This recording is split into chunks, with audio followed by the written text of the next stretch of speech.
Hi all, hope you're doing well. You should have all received comments on your proposals, the proposals for your topic selection, whatever you'd like to call it.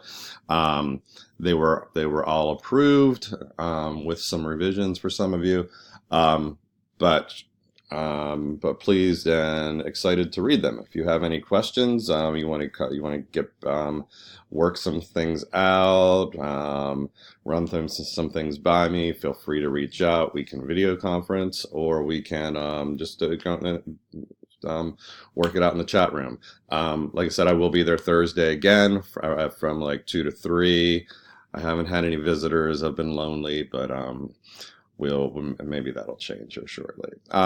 So I am about a little more than halfway done grading your extended definitions. And I've come across a few issues, and I want to address those here and give you a little lecture.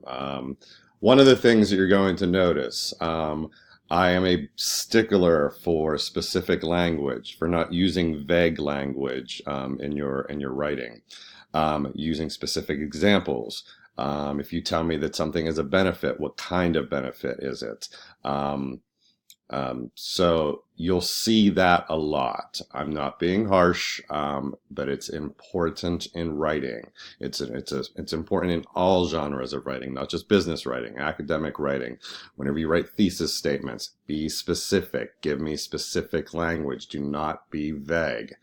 And you'll notice You'll know what I'm talking about whenever you read your comments because I point those out, saying general things like just like something or benefits is always a big one. Benefits or detriment or things of that nature. You have to be specific with that. What kind of benefits?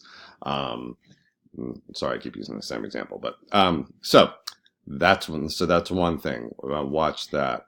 Watch value judgments. Consider your audience.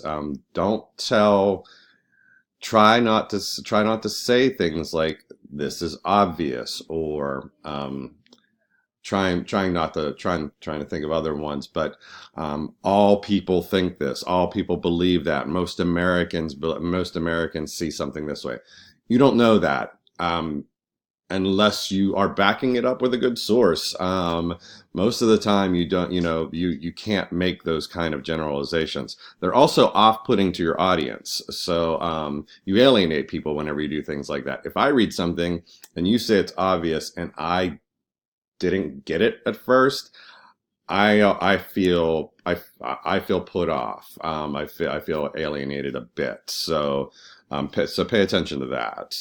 Those are some of the big ones. Okay, so that being said, what I'd like to look at here, let me try to get my face out of the way so that we can see what I'm talking about here. Some of you that have taken my class in 101 are familiar with this. I've been told it's very helpful, so I wanted to go over this a bit. Some of the writing that I'm seeing is a bit choppy, jumping from topic to topic, and it makes it difficult to read. It's also one of the most asked questions by my students in 101. How do I make my writing flow better? So I'm going to offer you a little, just a mini lecture here. This can be looked at in two ways. Often one of the ways to make your writing flow well is to offer known information first before you get into unknown information. I'm not going to spend a lot of time with that. If you're interested in that and you want to hear about that a bit more, I can provide you with some further reading on what I mean by that. One of the easiest ways to make your writing flow better is to simply take the object of your of the preceding sentence and make it the subject of your next sentence. Now let me stop here. You are of course not going to do this every single sentence in every single paragraph.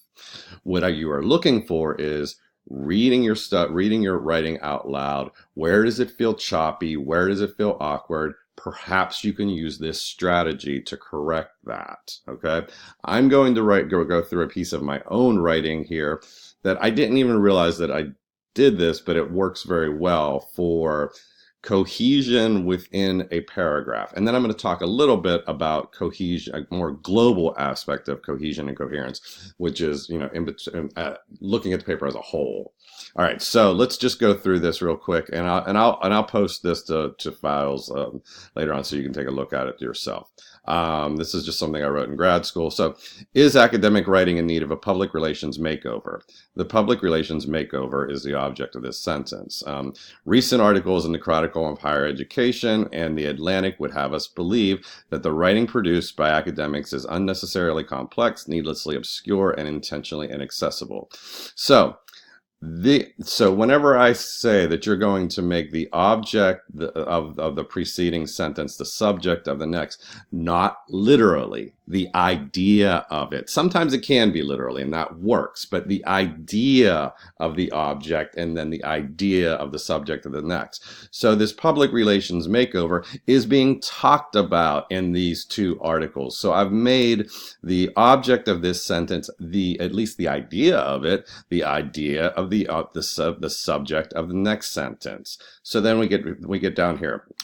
And I'm sorry, I know I told you all this in your comments. If I start to cough here, I do have a cold still. So,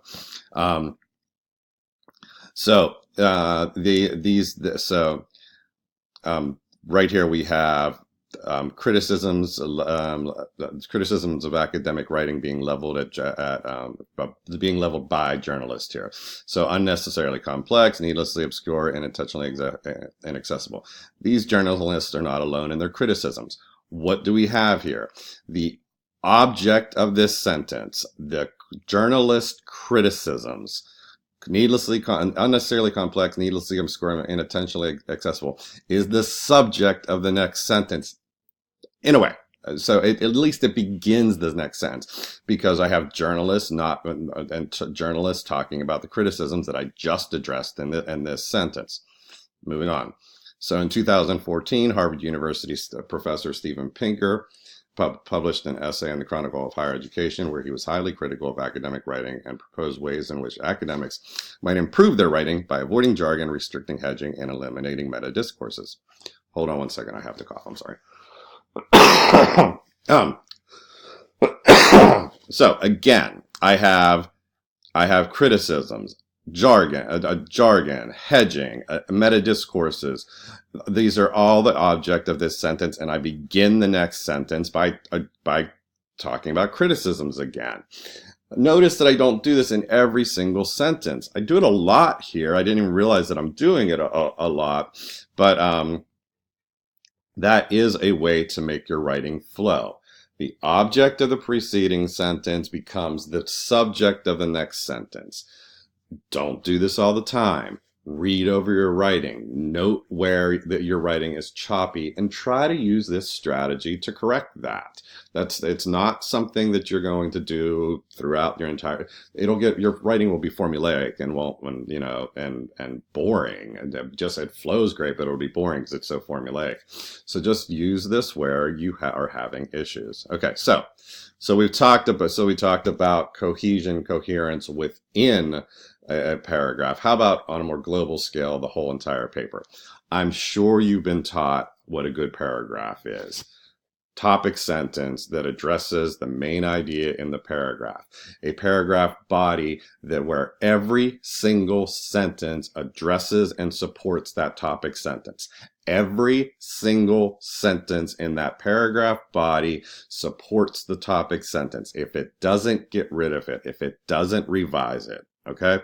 And then some kind of transition sentence where you point towards the topic of the next paragraph. That's one way to do it. So I don't really have a transition sentence at the end of this paragraph pointing to the next paragraph. But what I do have is, if we can kind of ignore this, because this was a website and I had these little tiny sentences in here that really aren't full paragraphs. So you know what? Let's just do this and boom, gone. So I don't have a transition. I don't have a transition sentence pointing to the next paragraph. But what I do have is the next paragraph starts off by addressing what I just talked about in the preceding paragraph.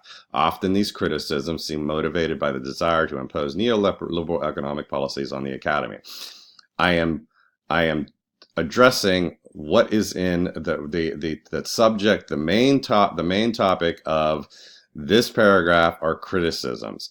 The main topic of this paragraph, I can't remember exactly what it is, but it doesn't matter. Anyway, but this first sentence is addressing the topic of the preceding paragraph. One way to do it. Okay, so just to review real quick. Object of the preceding sentence becomes the subject of your next sentence. Not literally. Sometimes that works. More the idea of the object, the idea of the subject. That's on a very local level within the paragraph. Globally, within the body of their whole paper, the body of the whole paper. Transition sentences at the end of a paragraph that point towards the topic of the next paragraph, or the topic sentence somehow pointing back to the topic of the preceding paragraph. Again, with transitions, they don't have to be in every single paragraph, but use them wisely so that your writing flows a bit better. All right. Thank you for sitting through this. I know this is a little bit long, but I do think it's valuable. But watch out for the next posting, where I will address some of the issues that I saw in your topics and give you a little bit of advice on how to move forward. Thanks all. I hope everything's going well. Feel free to reach out to me. Bye bye.